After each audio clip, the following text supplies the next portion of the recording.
Draw me a man that I can hold. Lines that tell me where to go. My head is full of lonely unease And questions no one's asking me.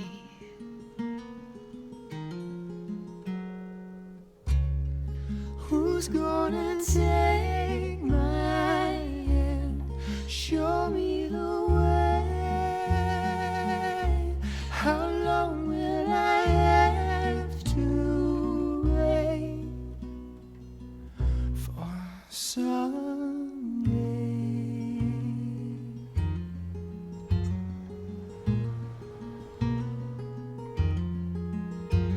It's not the sky I'm asking for. I'm just having trouble finding north. Well, I've gone as far as I can go. Trying to find something feels like home. Who's gonna take my hand, show me the way? How long will I have to wait for someday?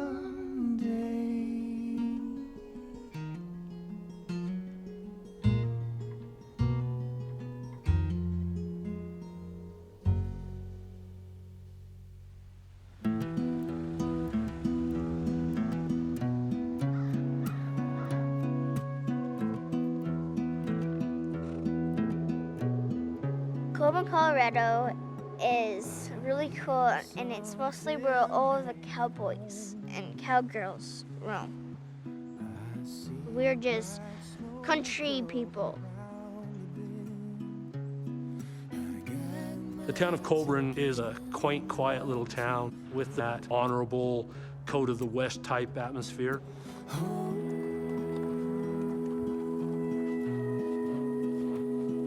Close-knit, caring, and yet almost desperate. Since the last time the train came through, I've got my ticket and I'm going to go. Alright, this is my treehouse. This is my table that I built, and this is the carpets that I found in our shed, and so I just put it in here. And sometimes I sit here when I'm like sad or if I'm angry, if I get a bad grade in one of my classes because I'm not doing really good. Our home is a two-family unit. I mean, my daughter lives with us and her family, and my husband. You're finding out more and more that the kids come back to the parents and they live, and that's about how you make it.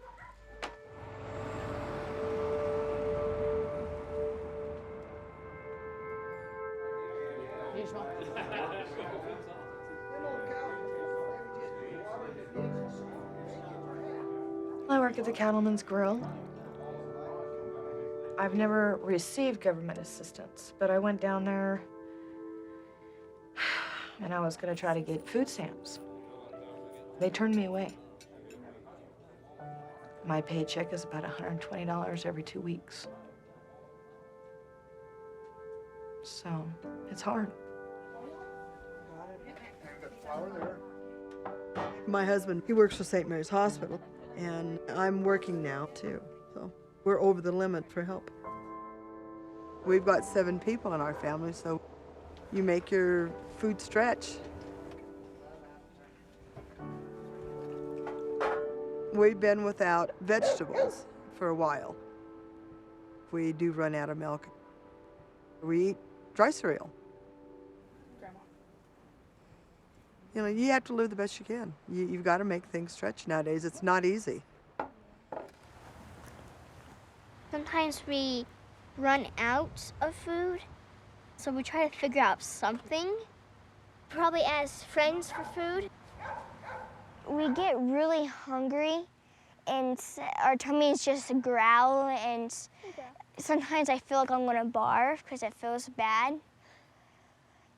But I don't really know what to do. You alone are my heart's desire, and I long to worship you. The title of the message this morning is Church and Community. The church should always be in the community. And I believe what we're doing is exactly what Jesus would have us to do, is exactly what he's doing in the world today. Jesus was involved in those around him. Jesus fed 5,000. We fed 5,000 here in the not too distant past. Hunger is an issue in our community. One of the ways we found that the need is greater than we thought was on Wednesday nights. We started preparing a meal for anyone who wants to come, and we had no idea what to expect. And now we have between 80 and 120 that we'll feed a hot meal to every Wednesday. So it is a bigger problem that we're aware of.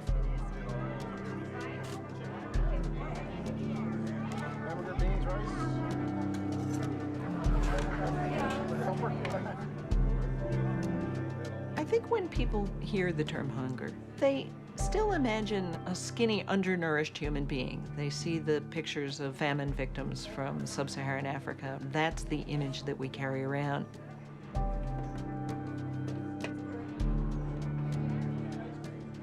If you're comparing hunger in America to hunger of the most grinding kind, then no, I mean, people are not dying of hunger in the same way here that they are in Africa.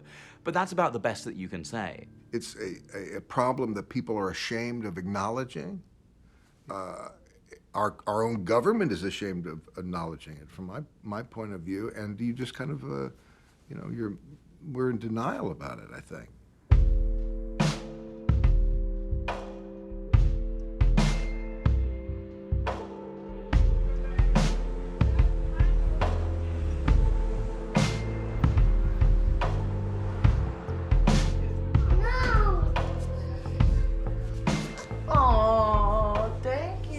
Hunger is right here in the United States. It could be right next door, and you would never know because people are too afraid to talk about it.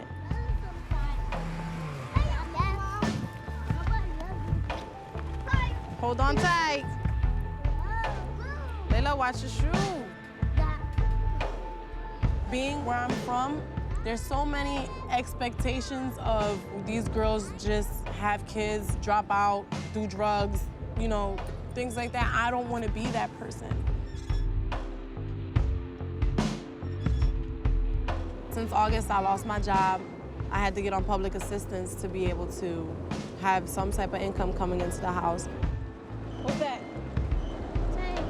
Train coming. My dream is to go to college. If I go to school, it's an investment in my future. But at the same time, I'm struggling so much every day to be able to even feed my kids every day.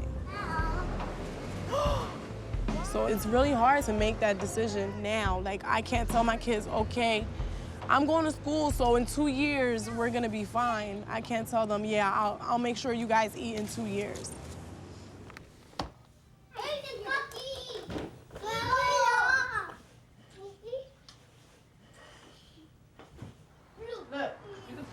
All my life, I know what it's like to eat oodles and noodles 7 days a week, 3-4 times a day, because that's all we had, and cans of Chef Boyardee. And when I had my children, I said I would never, ever let them taste it, just because that was my breakfast, lunch, and dinner. But life brings you situations and circumstances, and it's up to you to be able to deal with it and find a way to get through it. A survey from the U.S. Department of Agriculture reports 1 in 6 Americans say they don't have enough to eat. Last year, nearly 30% of U.S. families were classified as food insecure. Food insecurity is this idea that you don't know where your next meal is coming from. You have no idea how you're going to manage to find that food or afford that food. And when 50 million Americans don't have that power, that's a very dark indication indeed of where we are.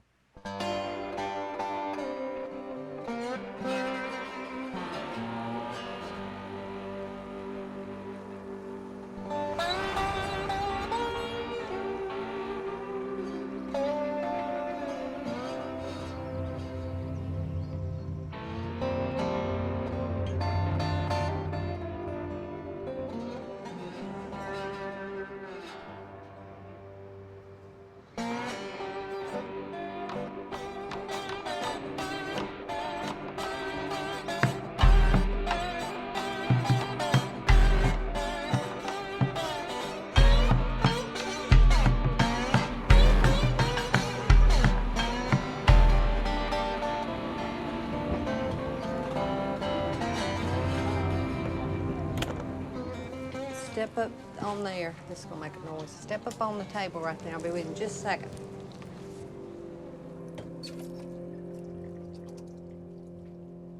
What grade you in? Second. Second? You're in the second grade? How old are you? Fixing to be 8. All right, and you got asthma? Okay, do you ever have problems with shortness of breath when you're outside playing or anything? I have to stop running and take deep breath. Okay. What'd you eat for breakfast this morning? I didn't eat. You didn't eat breakfast this morning? Okay. When you get home in the afternoon, do you eat a snack? What do you eat? Chips. Chips? What else, baby? What do you drink? Pop. Pops? Okay. Do you have any other snacks besides chips you could eat? Huh? Cookies. Kisses?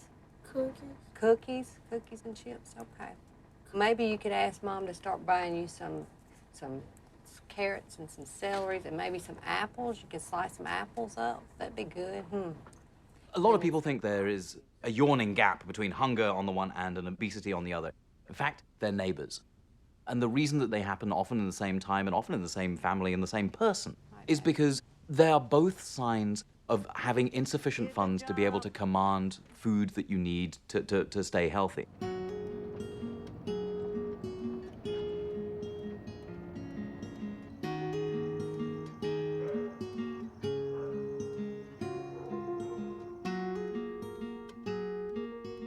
Mostly, I really shop. I look around and see what's the cheapest. You have fruit are very high, and you got chips that's 35 cents a bag. So I say, okay, I'm not gonna get some fruit. I'm gonna get some chips. But if the fruit on sale, I'll leave the chips and get the fruit. She's overweight for her age. She's very overweight for her age. So I have to sort of watch it, and that bothers me.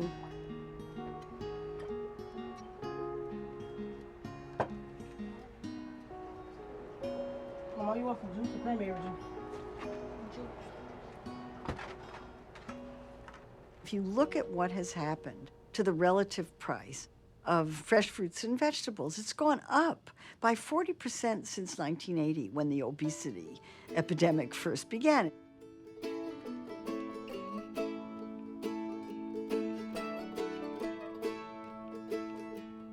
In contrast, the relative price of processed foods has gone down by about 40%. So if you have only a limited amount of money to spend, you're going to spend it on the cheapest calories you can get, and that's going to be processed foods. This has to do with our farm policy and what we subsidize and what we don't. Look out, Mom, look out, Paul. Getting that horizon, something's out there kicking up dust. Oh, it's coming.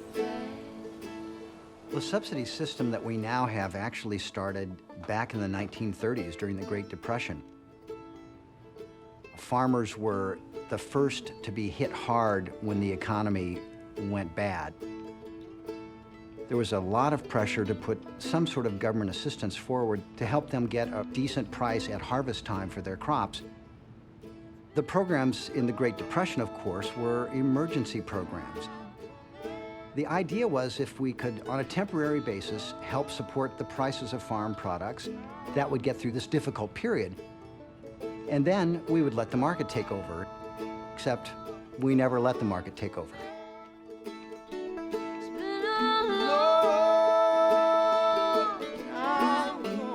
In the 1930s and 40s and into the 50s, and even a little bit beyond that, I think you could make the case that it really was family farmers who were mostly benefiting from these programs.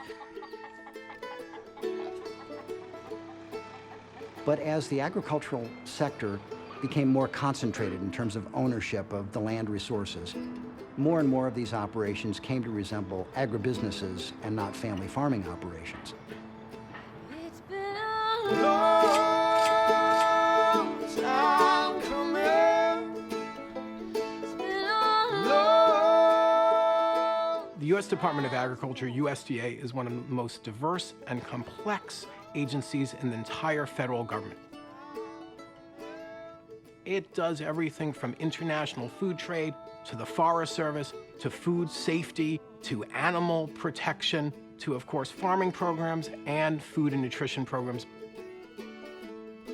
The US Department of Agriculture has increasingly become the domain of support for mega farms and mega farming corporations. Most of that subsidy money, about 70% of it, has gone just to 10% of those beneficiaries. The biggest, largest, best capitalized farms, they're hauling in this taxpayer money now. And so there is this weird paradox where welfare for the poor is scorned, but corporate welfare, as it's known, is sort of heartily endorsed.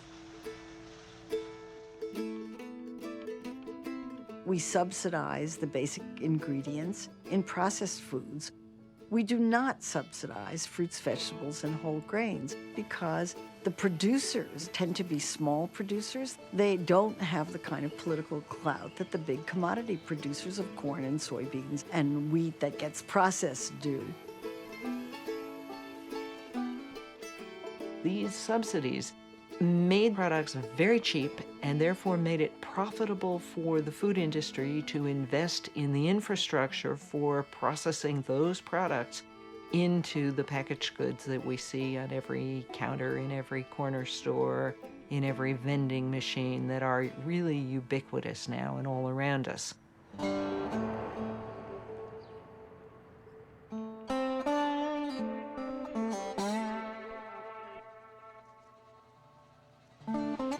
Slicing onions. I guess you say you know that.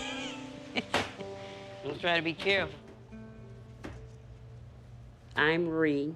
I have 4 boys, and I live in Jonestown, Mississippi. I've been living in Jonestown all my life. I'm in the kitchen. Look, that's funny, too. Raw onion, grilled onion. What I do for work is I cook.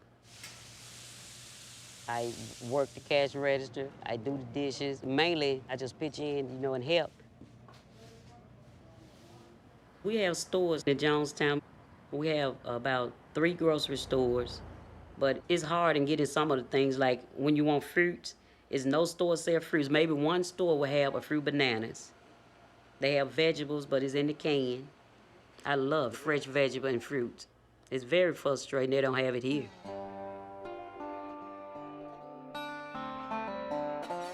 There's this thing called a food desert.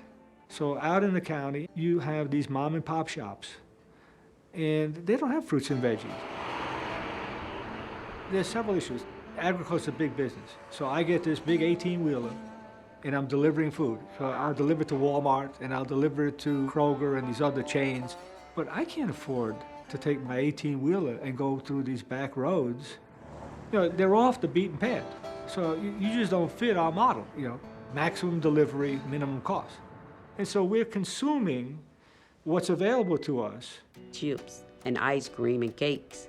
They have that here. They have lots and lots of stuff like that here. And so that's why I go to Clarksdale, sometime grocery shopping, or Batesville, about 45 minutes drive. those that doesn't have transportation is hard.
All right, how about Mommy cook?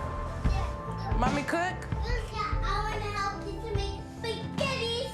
Okay, here you go. This one goes on the table.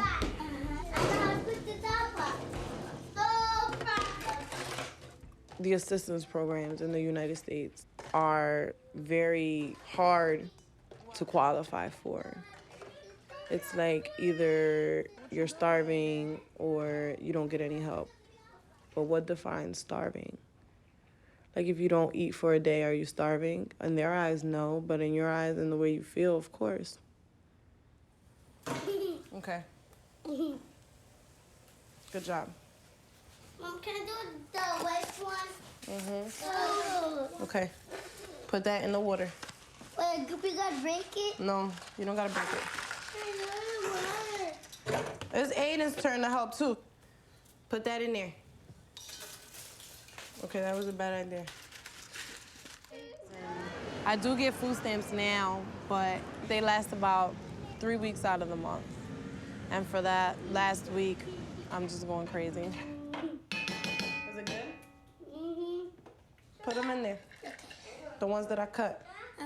Making. What you make? I lived on a food stamp diet for a week, along with Joanne Emerson from Missouri. We did so because we thought that the food stamp benefit was inadequate. Most of my colleagues had no idea that the average food stamp benefit was $3 a day.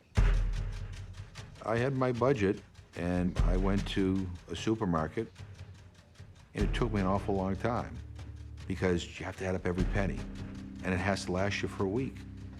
And so I did it, and I will tell you, I was tired, I was cranky, I couldn't drink coffee because coffee was too expensive. I mean, there were people who were living on that food stamp allocation, and you really can't. For us, it was an exercise that ended in a week. For millions of other people in this country, that's their way of life. Every day is a struggle, just to eat.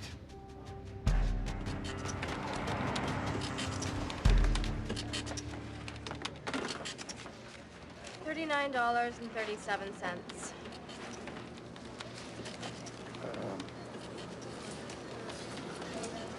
Could you take 35? You're gonna have to put something back.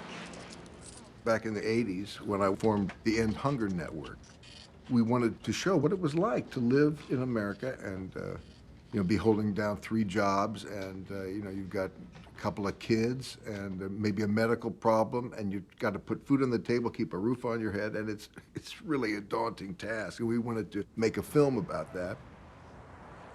And it was made, 10, 12 years ago, and it doesn't seem out of date at all. It seems just as fresh as the day we made it. The problem is getting worse. The policy and my own feeling in this administration is that if there is one person in this country hungry, that is one too many. And for those who cannot do for themselves, society has to respond. In this era of unprecedented prosperity, we still have some work of our own to do. We hear the call to take on the challenges of hunger and poverty and disease, and that is precisely what America is doing. We are Americans. We are tougher than the times we live in, and we are bigger than our politics have been. So let's meet the moment. Let's get to work, and let's show the world once again why the United States of America remains the greatest nation on earth.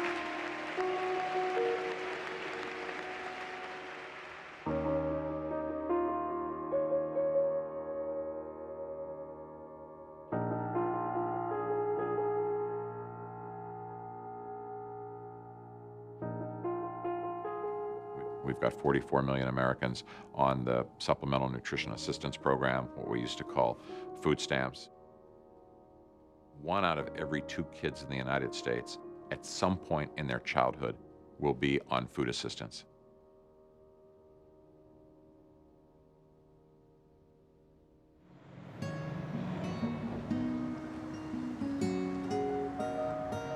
You better watch us.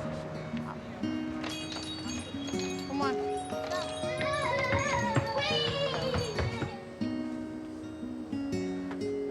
I'll sit right here, Mommy. Like one. Where? Where, Layla?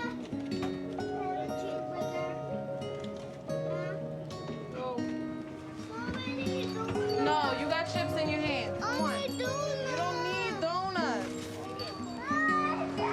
Aiden.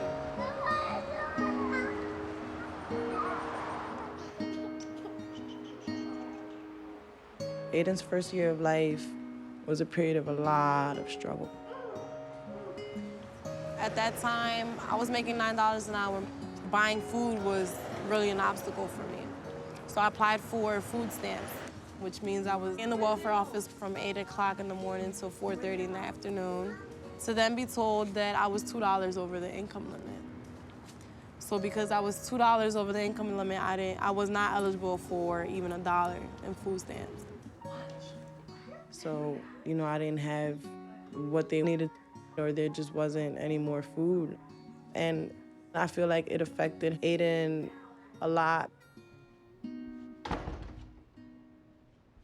Mom. Yes? Yeah, it's Piggy, my Elmo. Yeah. Thank you. I want to have it. Huh? I want to put it on the house. What happened? House. What happened with the house? Oh, no, Mommy, in the mommy room. What happened, mommy room? Aiden, he was constantly in and out of the hospital. He was diagnosed with G6PD, which is an immune deficiency. He has hearing problems, and earlier this month, he was diagnosed with speech delay. Any kind of nutritional deprivation, however short that it could be in those first 3 years of life, can have lifelong consequences for a child. It affects their cognitive development, their ability to get along with others. Shine our flashlight here and look. They could be constantly sick, constantly getting infections because they're not well nourished. Do you know, has he had any colds? Or He's actually a little sick right now. Okay. It can truncate a child's developmental potential. Whether or not it affects their growth outcomes, sort of their physical, their stature and their weight, it affects their brain at a much deeper level.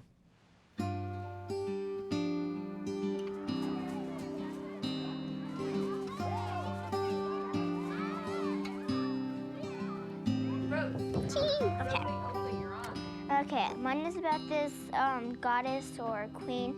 Her husband died, and he gave half of his kingdom to the Romans. And hunger definitely impacts my classroom. Romans told Bernicia that they owed her money. I have had students come to me upset, and it's definitely a huge issue in our small community.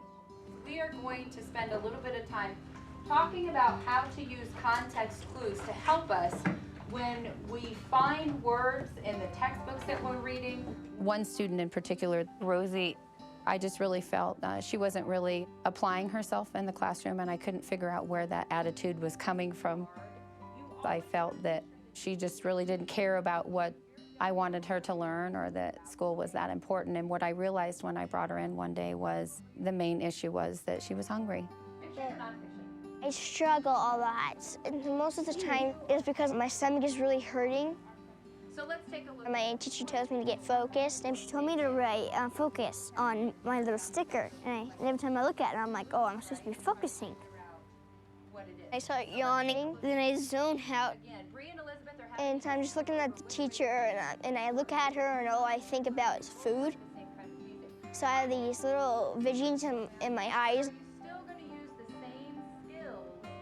Sometimes when I look at her, I vision her as a banana, so she goes like a banana. And then everybody in the class is like apples or oranges. And then I'm like, oh, great. What were the two that you were trying to narrow it down to? A and B. A and B. And why were you thinking A? We are tying the arms behind the backs of children as they go into public schools. We're making it so that we spend money for teachers and then we deliver to them a lot of children who can't learn. The lost potential. Some of those kids could potentially be great scientists or go on to be leaders in our armed forces. But the impact that hunger has messes everything up. And as a result of that, we're weakening our nation.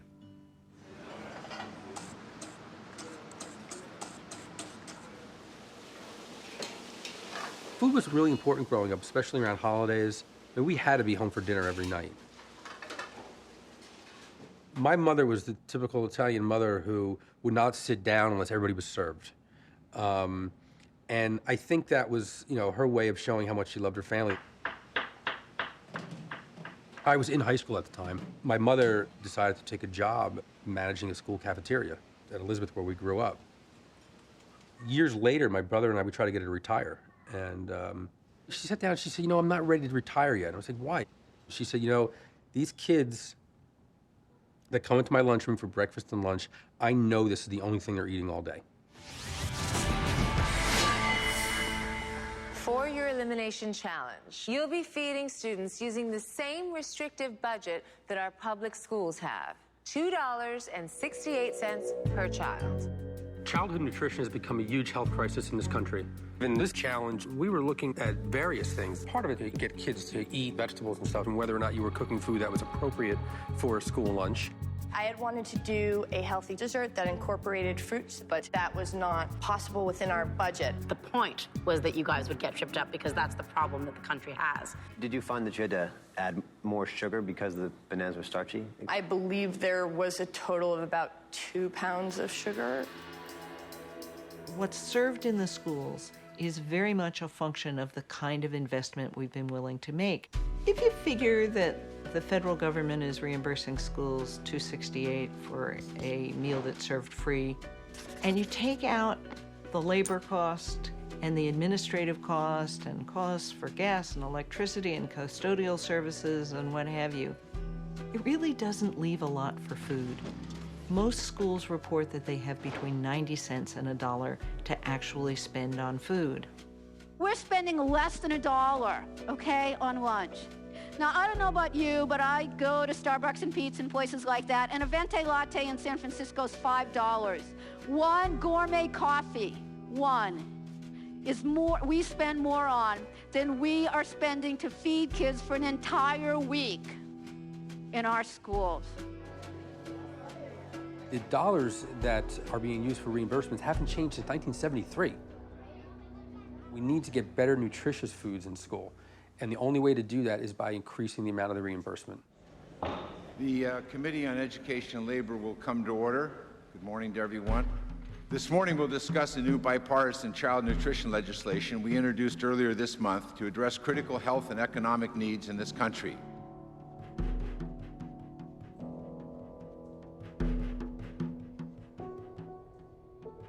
As thinking adults, as fellow parents, this is an egregious abdication of our responsibility towards kids.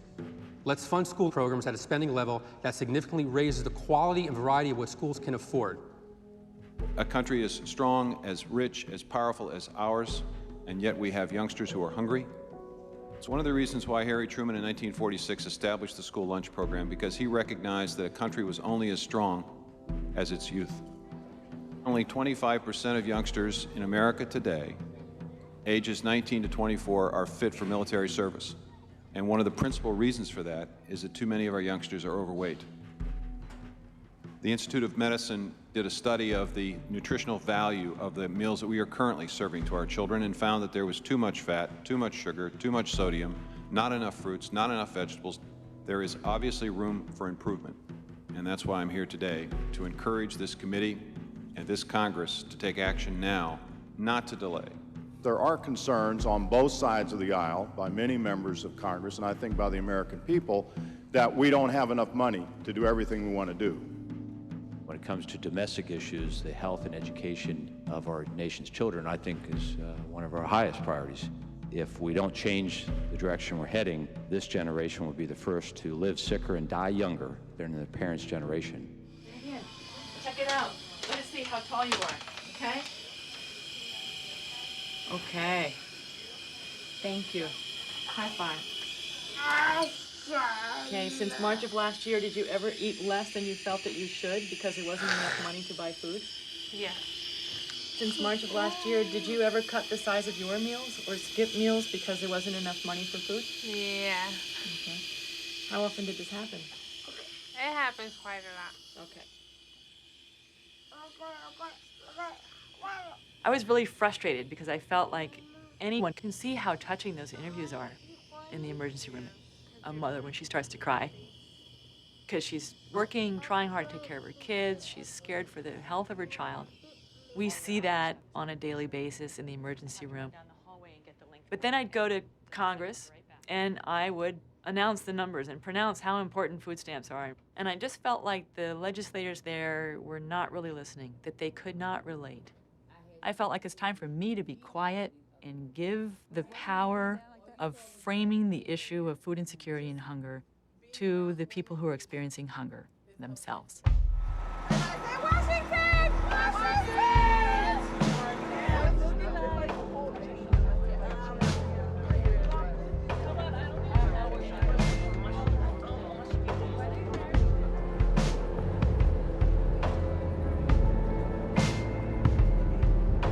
Here's the plan. At 11:30, the reception at the Senate. Senator Casey will speak, I will speak, Tiana will speak, Barbie will speak, and every time that you have an opportunity, give your ideas for change, for what you need for the success and healthy life of your kids, okay? These guys are the ones who make it happen.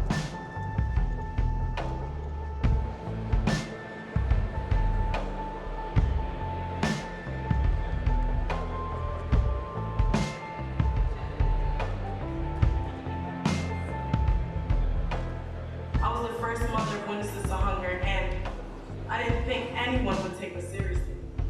But I'm here to let everyone know that just because we live where we live and come from where we come from, doesn't mean that we're not smart. Doesn't mean that we don't have potential. Doesn't mean that we do not want education. Doesn't mean that we want to depend on welfare for the rest of our lives.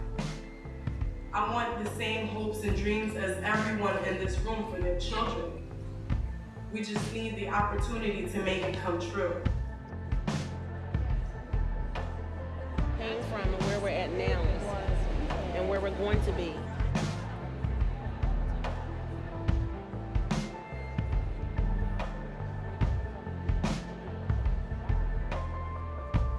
As you walk through the rotunda and you look at our pictures, look into our eyes, see our pain. Our pictures that you see in the exhibit demonstrates what we go through every day. This is it's unnecessary.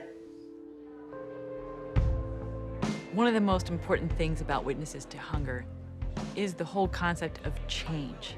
This is not simply just empowerment for the women. This is about sincere and profound legislative change. I know some of this stuff is not easy to talk about, but you're down here, and I am very, very grateful, and I feel food should be a right.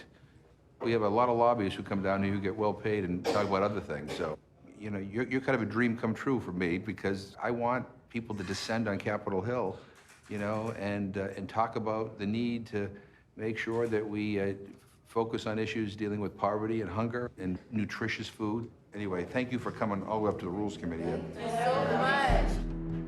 The Obama administration takes this opportunity very seriously. The administration proposed an historic investment of $10 billion in additional funding over 10 years. As we reauthorize the programs, have you been able to work through the budget process to determine whether we can pay for them? Senator, I think it's important to focus what the cost of inaction and inactivity might be. And as you well know, Senator, from your experience, you fund your priorities. You fund your priorities. The President proposed an additional $1 billion a year to strengthen child nutrition programs. And he was very clear, let's take that money away from some of the least justifiable payments to affluent landholders. Well, that part of his proposal died within 24 hours. Both the Ag committees said, no way, you're not touching that. I want to thank everyone as we begin the committee's work to reauthorize the federal child nutrition programs. Hopefully we'll be able to work this out. I hate to pit agriculture against nutrition. It would seem to be inconsistent.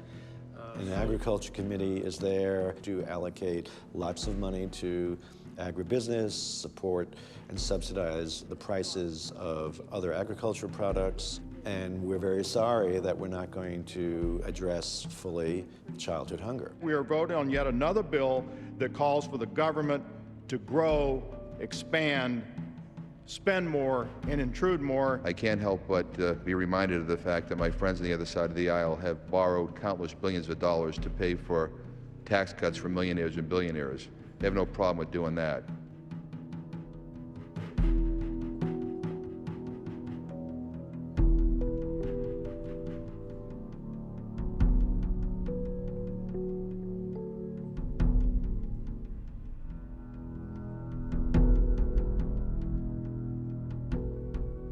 Critical investment this bill makes are completely paid for and will not add 1 cent to the national debt. The fact that they call it the Healthy Hunger-Free Kids Act and then at the same time scoop money out of the food stamp program, that to me is a paradox. You can't just like push a tiny bit of mashed potatoes from one side of the plate to the other and say, okay, now we have fed you. It's not a victory. You're taking money out of the mouths of poor people and you're putting it toward a good cause, which is child nutrition. But why are we making this choice? The great temptation in Washington is to always take something away from those who, frankly, can't defend themselves. I think we spent maybe $700 billion on the banking and insurance bailout. So $4.5 billion is really just a fraction of that. Is kind of symptomatic of how lopsided things have become in Washington as a result of special interests that frankly control a lot of the congressional agenda.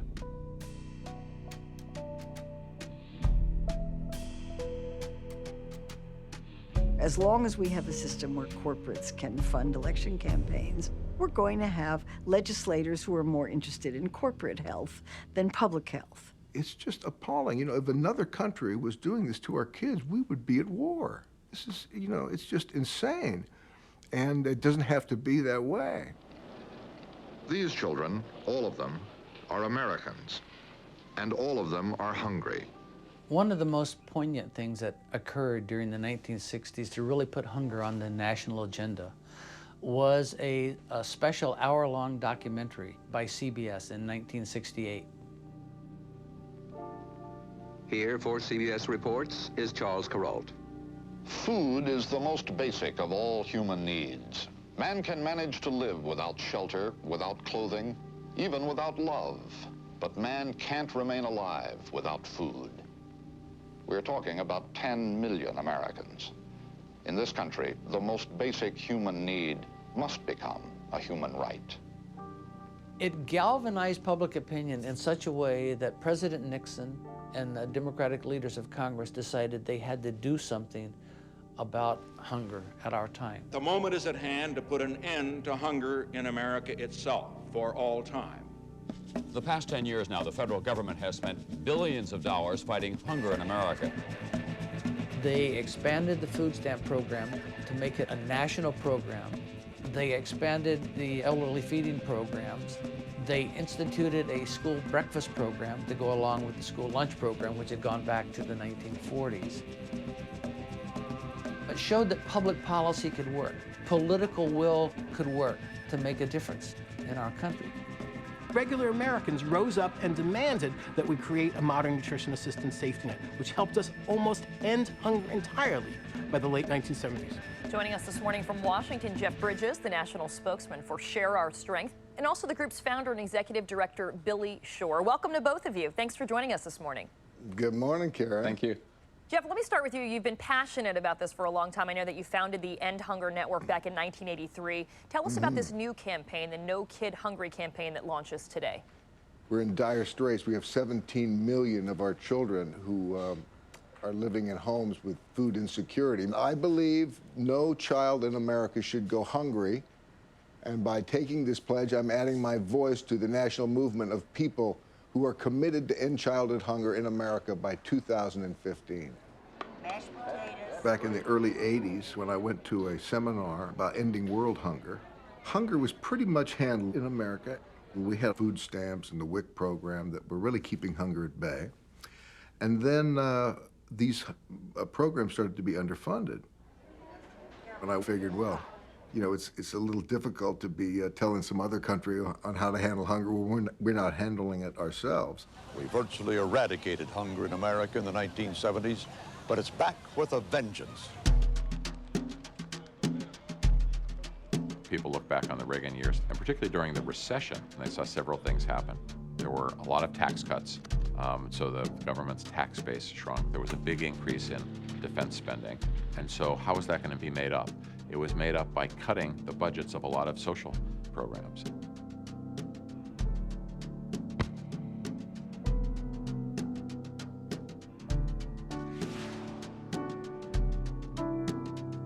So at a time that need was going up more in the country, they cut the programs and made them less.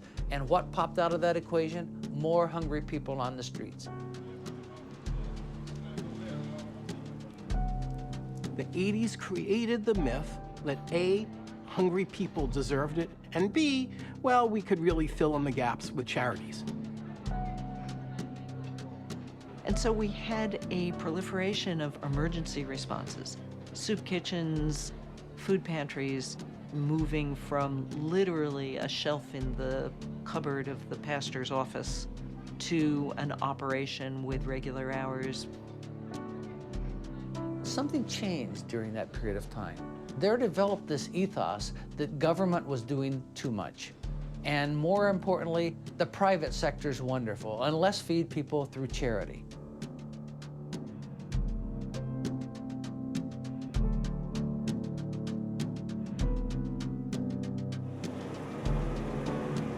We have basically created a kind of secondary food system for the poor in this country. Millions and millions of Americans, as many as 50 million Americans, rely on charitable food programs for some part of meeting their basic food needs. $431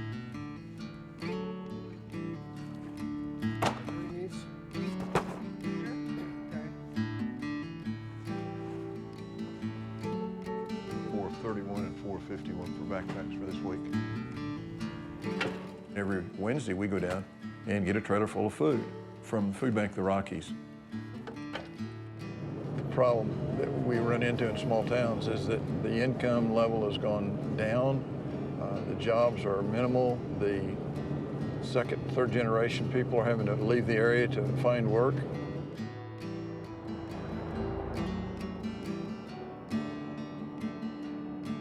Ten years ago or so when we started this, my wife and I had purchased an old Suburban, and I remember driving to the food bank and being excited about backing up and filling that Suburban with 10 to 15 boxes of food and thinking we were really making a difference in our community. And after a year and a half, we bought a little single axle trailer that we could put 2 pallets of food in, and we thought we had really arrived at that. We could certainly meet the needs of the community with 2 pallets of food. And 4 years ago, a gentleman from our church donated this trailer, and now we're doing 4 pallets twice a week. And it's amazing how the need has increased over the 10 years.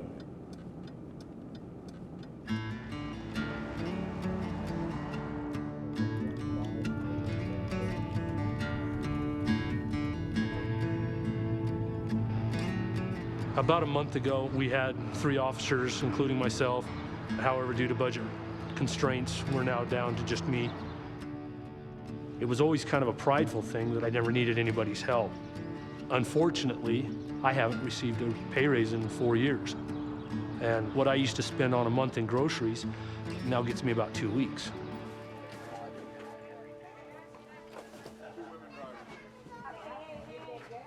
I have utilized Pastor Bob's food bank. The way it makes me feel, it's very humiliating. Well, I correct that. It's not humiliating. It's very grounding. The stereotype of food banks is always for the unemployed or the disabled, people that can't go out and get a job. That's not always the case. Sometimes in life, you just get to points where you need a little extra help.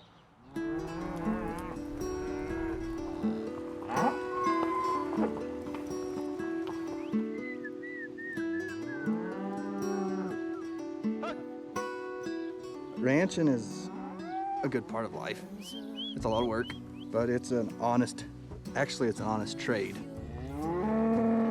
But the way the economy and everything has gone south, I have had to go find another job out of the house. So I work on the ranch from 7 in the morning till 3 o'clock in the afternoon, and then at 3 o'clock in the afternoon till 11 o'clock at night, I go down and clean the school.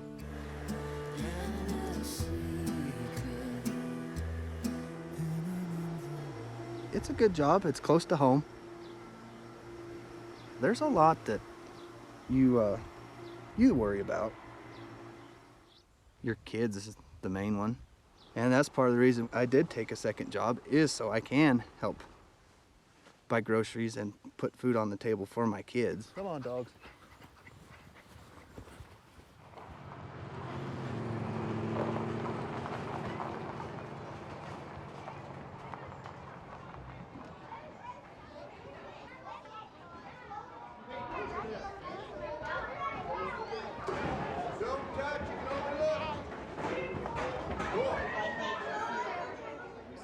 Pastor Bob and his wife, they do give him a warm meal after school.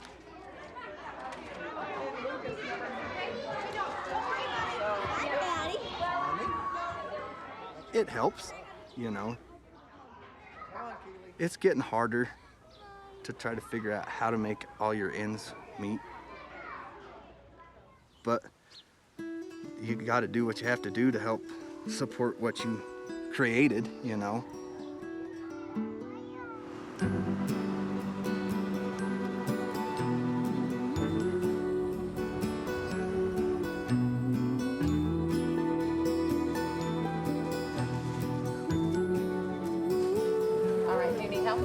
Okay, thank you. I was one of those kids that was hungry. Growing up, it was difficult because I could see how difficult it was for my mother when she would return from the food bank. It was embarrassing. I remember I was in 2nd grade and just remembering opening up the refrigerator for like the first time in my life and going, wow, I'm one of those kids, you know, that you hear about on TV or you see about on TV. It was like there was like 2 carrots in the bottom of the crisper. And I just remembered thinking, what are we gonna do? I deliver food bags every week from the food bank at our local church. It's uncomfortable sometimes, so what I've tried to do is get an understanding of their schedules and then drop it off and leave it so it's not that added pressure, and I know that they're thankful because it's gone when I come back. I know how I operated. It wasn't very good. I didn't do well in school. I didn't have that great of attendance, and I just felt like I kind of lived under this umbrella of feeling inferior to others.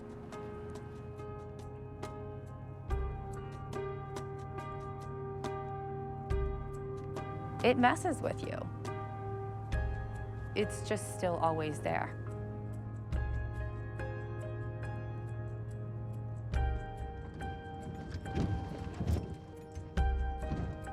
Rosie just really struggles. You know, she was significantly behind, but despite all of that, she tries so hard to be so positive all the time. One of my own personal missions was to try to see if there was something I could do that could make a difference. And I asked her if she'd be interested in the food bags, and she was very excited. We can do it for another one. You want cake for breakfast, right, Rose? Yeah. Yeah? All right. Okay, I'll take that in for you. Oh, You thank guys you. got your hands full. I'll just walk it in for you. How are you, Miss Nichols? I'm good, thanks. You ready for your last big week of school before Christmas? Yeah. Yeah? Okay.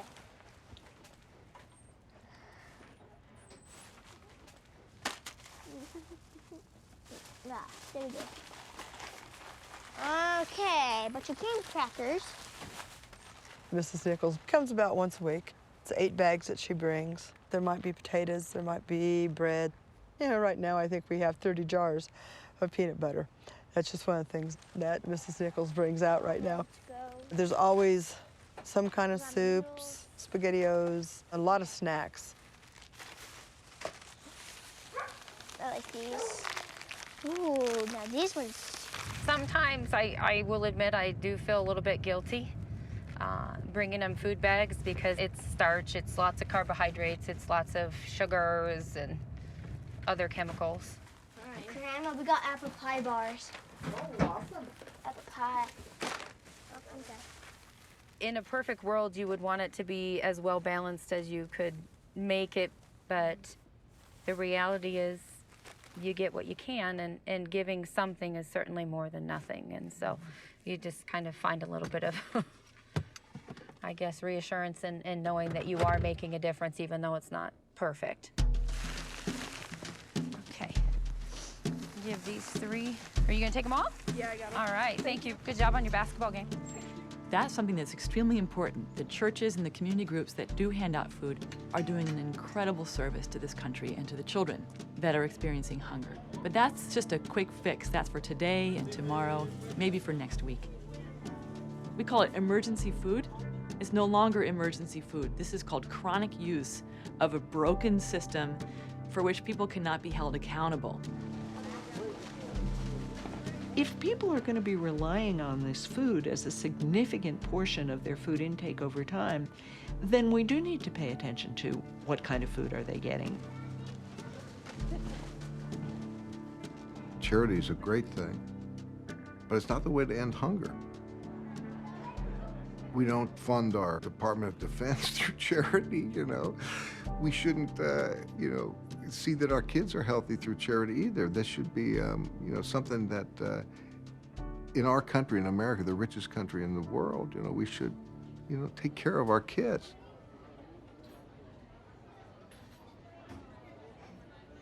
We have tried 1,000 points of light. We have tried it in spades. But with all that expansion of private feeding, all of that effort, especially by the faith communities, we have not reduced hunger. Our legislators only think of the cost of hunger in America as being what it is that they spend on food stamps. But the genuine cost of hunger in America is way, way higher. Hey, Mr. Boone. Hey, Doc, how you doing? Oh, I gotta get a flub. Let me get your chart out of the door. What is that? You gotta roll around on the cart. Yeah. How you doing today? Not too good, Doc. Uh-oh. Where have you noticed the swelling in? My legs again. When the fluid get up around, I had to jump up, and I just, I'd be scared to lay back down. I just sat on the side of the bed and halfway doze. Okay, for the last couple of days, how have you been doing? If I walk 10 steps, I get out of breath. Obesity makes all other medical problems worse. High blood pressure, diabetes. We probably diagnose new cases of diabetes 4, 5, 6 times a week. This is Dr. Booker. I need a telemetry bed for Mr. John Broom. Congestive heart failure. Well, I'm going to directly admit him. He's going to bring his orders by the emergency room.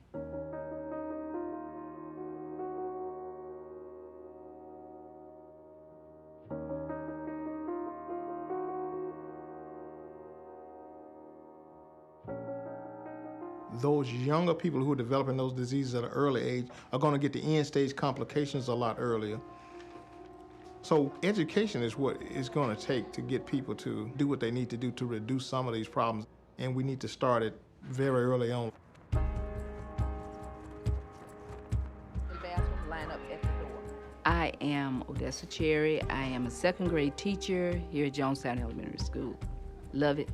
I've been teaching over 17 years. Love the babies. I was diagnosed with diabetes, and that's been about a year, almost a year. And when I was first diagnosed, I told the doctor, I don't want the pill. I think I can do it with just diet. And so that was the one thing that really got me to thinking about what you're eating. Oh, check it out. Did y'all see that? Is that what sparked y'all talking about Easter egg hunt? Because I was wondering what it was.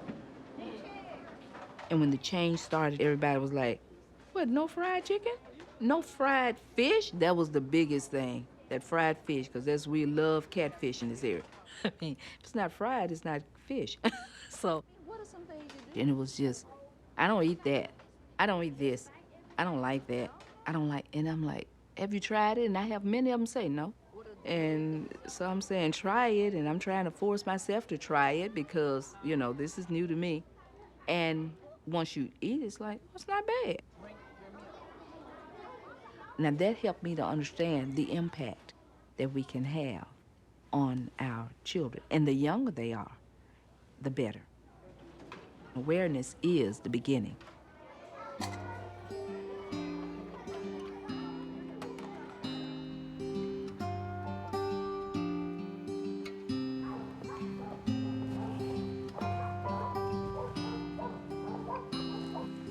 Is it good?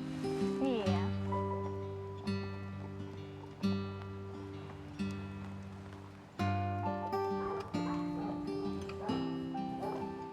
This is a kitchen. This is our table. And this is our microwave. If you want tea, you can just push hot water, and then it goes. And it's really cool. And this is our box where we put all of our food that we get from the food bank and from Miss Nichols. And this is our bedroom. Excuse me. Might fit in here. It's not that pleasant.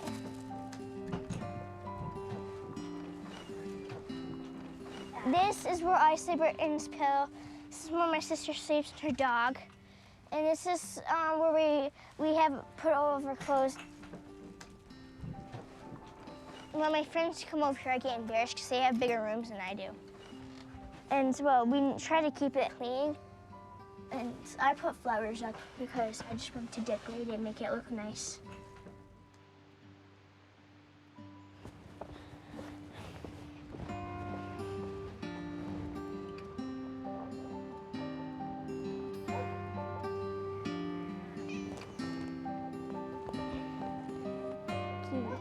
Is it that people are going hungry because of a shortage of food? No, it is not. The reason people are going hungry is not because of a shortage of food, it's because of poverty. Then all of a sudden, you're in a different question. You're not asking, why is there insufficient food, which is this sort of very beneficent question, but it turns out to be, why are people poor? And right there, you're in a political question, and one that's far more difficult to answer, and involves asking questions about power and about class and about inequality and the persistent inequality in this country. And that's a much harder question to ask than the question about, well, is there enough food in America? To which clearly the answer is yes. Barbie, you got it. So have a seat. And Marianne, I'm going to stick you over here. From WHYY in Philadelphia, this is Radio Times. I'm Marty Moss-Coane. And today on the show, what does it mean to be food insecure? I mean, we shouldn't be surprised that there's hunger in this country when you look at the level of poverty. And I wonder just how much of a sort of denial there is out there. And of course, we are still, as I think is true today, the richest country in the world. And this disconnect between all this wealth and people that don't have enough. If you look at the food insecurity numbers in this country, 85% of those families that are food insecure have at least one working adult in the household. So from my perspective, how do people get out of poverty? They earn a living wage. And so I think we need to turn it around to accountability. It's government accountability, it's also corporate accountability for ensuring that people get living wages. I mean, it sounds like a lot of emotional stress and strain that you both have, the humiliation of it. Yes. being labeled as low income is shameful in itself. It's the reality, but you don't want to admit that, okay, I am of low income, or because we're of low income, we have to stand in this line and receive food from whoever wants to give it to us.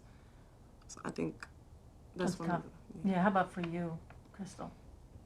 It seems like America has turned a blind eye to the fact that people are hungry on a day-to-day basis. It's not just women. There's men who are raising their children. There are two-parent households who go to work every day and still have to turn to public assistance to sustain their families, which makes no sense. We gotta watch out for the bus. I got toothpaste on my face.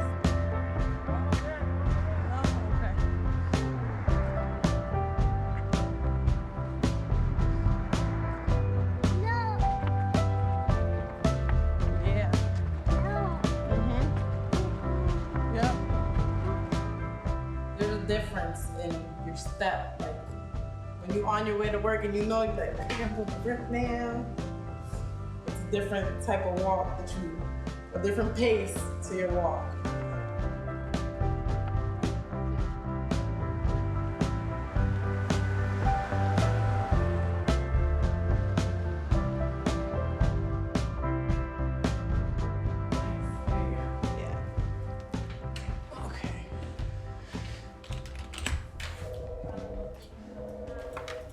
Thank you for calling the food stamp hotline. How can I help you? Okay, so according to the information that you've given me, it's telling me you're eligible for about $16 in food stamps. You have any other questions? It's hectic sometimes, but I just look at it as though every day I have the chance to put food in someone's mouth. Not directly, but I know what it's like to be turned down. And now I'm on the other side, so it makes me feel good. Oh my God, I'm crying.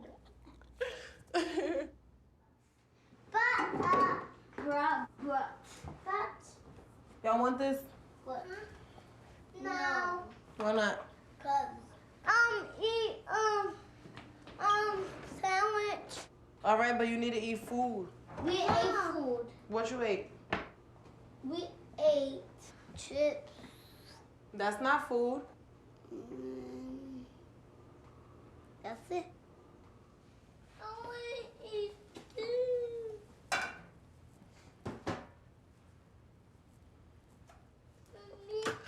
Who's gonna help me? Me. Wait, Mommy. Hold it. Anyone can sit there and tell you, oh, I've been through this, I've been through that, I got through it. Yeah, I've been through this, I've been through that, I got through it, but if you open my fridge, I'm there again. 5 days into the month. And I'm gonna be there next month and the month after that. It gets tiring. Okay, it's not working. Let it go. I want them to help you again. No. That's it? Leilani. When I was on food stamps, I didn't have to worry about my kids not eating. It was just, how can I make it stretch? You know, I might have to take a little bit from this day. It was more about balancing everything, where now we have nothing.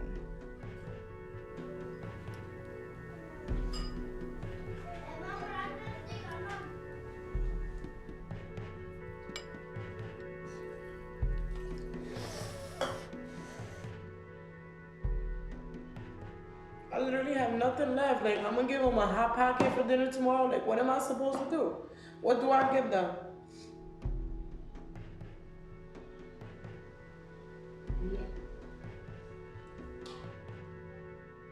We have to put a system in place where people get and have enough time to get themselves back on their feet. It's not like you get a full-time job, the next month you're off of food stamps and all is well. It doesn't happen that way. We don't have a food policy in this country to address hunger. We never have. We have a welfare system that is very limited in its ability to get people on their feet, which is what you really want, is you want to empower people to be able to make enough money to buy their own food and take care of their own needs. We don't have anything that does that. We sort of have this love-hate relationship with poverty and the poor. On the one hand, you know, we have a wonderful history of helping others and a lot of good rhetoric. Bring us your struggling masses yearning to be free. This is the land of opportunity, and we care about one another. And we do in many ways. But our care is always predicated on the fact that we're worried that somebody else is getting something for free or something they don't deserve. In our country, we put a lot of emphasis on self-reliance, on everybody fending for themselves, liberty, and those are all great strengths. But as a nation, it has not been our strength to do what we can to reduce poverty. Corduroy is a bear who once lived in the toy department of a big store. I feel like America has this huge stigma of how families are supposed to eat together at a table, but they don't talk about what it takes to get you there or what's there when you're actually at the table. Read that bucket. There's probably 600, 700 chefs here, all really committed to helping this problem that we have with childhood obesity and hunger. Here, grab the leaves and break them in pieces like this. And we're gonna toss on the spinach. Oh, look at that. Working to make sure that families and communities across this country have access to quality, affordable food. It's so good. If they get a first taste of broccoli and green beans and peas and things like that, they'll stick with them for life. There's a lot of education that needs to sort of happen again around food and around what is healthy. And there has got to be a way where healthy food, fruits and vegetables, are made accessible and less expensive than they are now. We're spending $20 billion a year on agricultural subsidies for the wrong foods. $20 billion would go a very long way to promoting a healthy, educated population, starting with kids. Now close the book, put the book away. Thank you. All right. I want you to feel it so you can see the texture of the outside of the honeydew melon. Try not to drop it. Look at the color. You kind of feel the weight. What is this called? Honeydew melon. We're pushing, if you go to the store and mom asks you what you want, don't say chips. Say, I want a fruit. And so we're looking for inexpensive, healthy foods. So that's what we're working on now in the classroom, and we're looking for alternatives. Is it rough or is it smooth? It's smooth. It's smooth. I brought it so that when they see it in the store, they can relate. That's a honeydew, not sliced already. Everybody ready? Ready? I'm ready to crunch in. Get set? And taste. What adjectives would you use to describe the honeydew melon? Good, juicy, everything. Would you buy one? How many of you would buy or would like to buy a honeydew melon? I'll buy two of them. You would buy two. You love them, huh? But now, what about how do you like them compared to chips? Which one do you like better? Let's take a vote. How many people love the honeydew? Would you prefer the honeydew over the chips? If you said 1, 2, 3, 4, 5, 6, 7, 8, 9, 10, 11, 12. Oh, we're way over 50%. So, all right, I love it. I love it.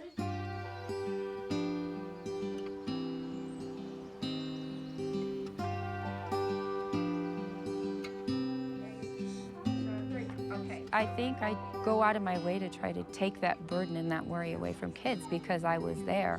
Please do what you in teaching, it kind of puts you in that natural place to say, you know, yes, obviously I can make a difference in the education of a child, but I think it's so much more than that. It's that personal connection that goes beyond that. Last year, you missed 20 days of school. This year, you've missed 7 days, and 5 were when you had pink eye and you couldn't be at school. And I know you wanted to be at school. Yeah, Remember when I did. stopped by your house and we talked about that, huh? Yeah. So do you think being? My dream is to be an honor roll student. The group of boys belong. Then read the. My other dream is, have you heard of the Stream Makeover Home Edition? I always have a dream almost every night that they would come, tear down our house, let us go for a vacation. I just wish they would come and actually rescue us from our house. But we don't have a story like they do.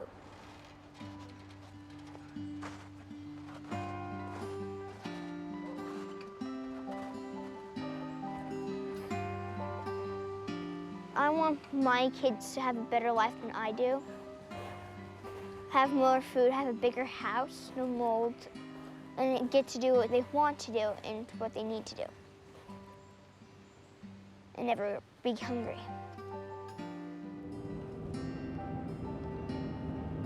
I think you take them one at a time. We know we can't help everyone, but we can help one or two. So you take those and look at them and go, wow, in that life, we made a difference.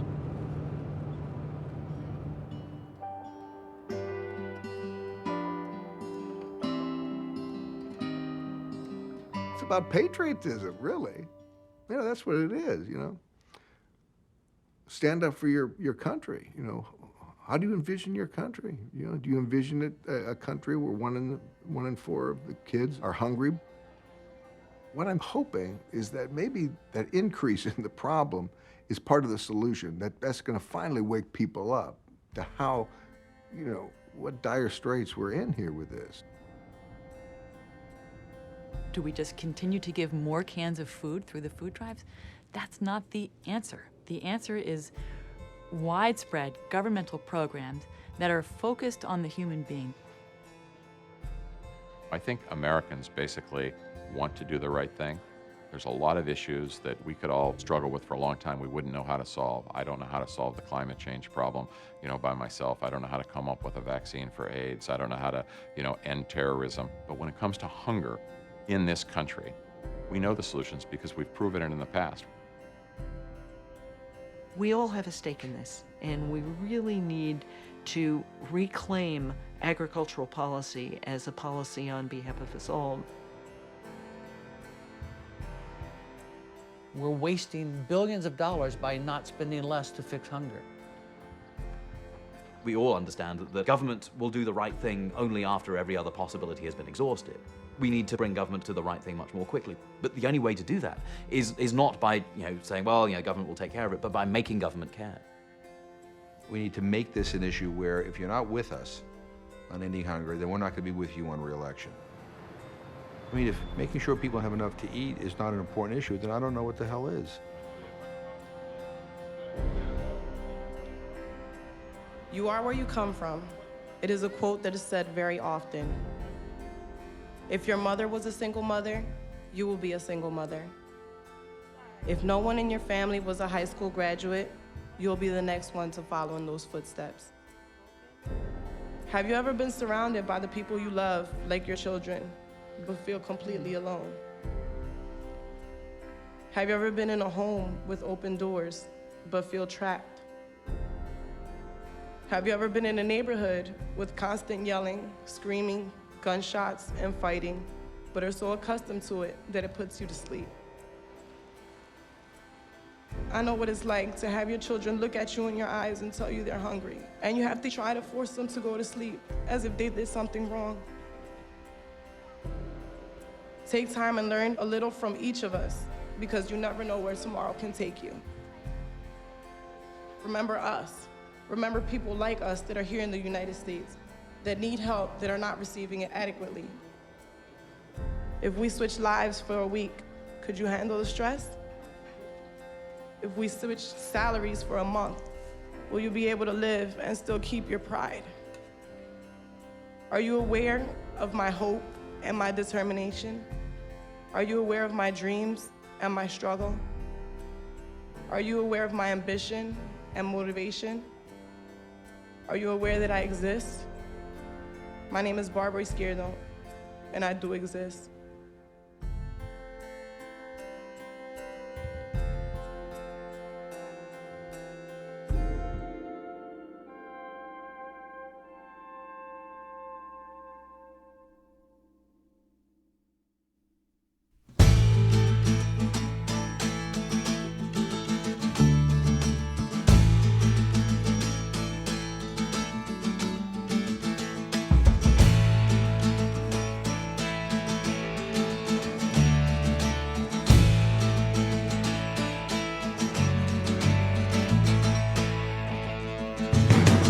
out, Ma, look out, Pa, look at that horizon. Something's out there kicking up dust, oh, it's coming fast.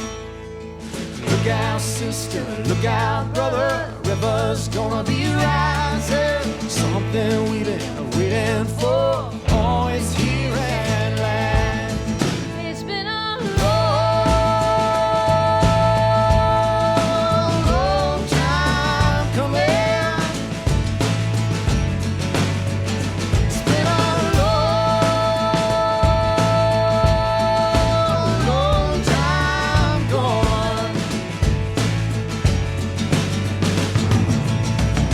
sing, let's all dance, stomp our feet in that red clay. Come on out in these old brown fields, watch him turn to gold, watch him turn to gold.